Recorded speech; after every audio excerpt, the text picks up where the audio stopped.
Mobile দিয়ে passport size photo তৈরি করতে পারবেন মাত্র 2 মিনিটে। কিভাবে তৈরি করবেন দেখে নিন প্রসেসটি। পাসপোর্ট সাইজ ফটো বানানোর জন্য চলে আসতে হবে গুগল ক্রোম ব্রাউজারে। এখানে আসার পর এই যে সার্চ বারটি রয়েছে, এই সার্চ বারে টাইপ করতে হবে পাসপোর্ট সাইজ ফটো লিখে। পাসপোর্ট সাইজ ফটো লিখে সার্চ করলে 2 নম্বর যে ওয়েবসাইটের লিঙ্ক রয়েছে, এই লিঙ্কে আমাদের ক্লিক করতে হবে। তো আমি এই লিঙ্কে ক্লিক করে দিচ্ছি। ক্লিক করার পর আমরা যে ফটোটিকে পাসপোর্ট সাইজ বানাবো, তো সিলেক্ট ইমেজে ক্লিক করে সেই ফটোটি এই গ্যালারি থেকে সেটা আমাকে সিলেক্ট করে নিতে হবে। সিলেক্ট হয়ে গেলে এই যে নিচে নেক্সট অপশনটি রয়েছে, এই নেক্সটে আমাদের ক্লিক করতে হবে।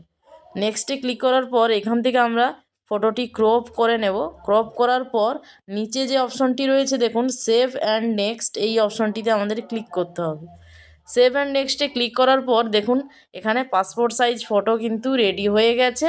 এবং আপনারা যদি ব্যাকগ্রাউন্ডটি চেঞ্জ করতে চান তাহলে এই যে অপশনটি রয়েছে এটাই ক্লিক করবেন। ক্লিক করে এখান থেকে আপনার পছন্দ মতো ব্যাকগ্রাউন্ডটি আপনি সেট করে নিতে পারবেন। তো এরপর এখানে ডাউনলোড অপশন রয়েছে, এই ডাউনলোডে ক্লিক করলে পাসপোর্ট সাইজ ফটোটি ডাউনলোড হয়ে যাবে। তো এখানে কিছুক্ষণ ওয়েট করার পর পাসপোর্ট সাইজ ফটো আপনি ডাউনলোড, এখানে দেখুন ডাউনলোড অপশন রয়েছে, এই ডাউনলোডে ক্লিক করলে পাসপোর্ট সাইজ ফটোটি ডাউনলোড হয়ে গেছে।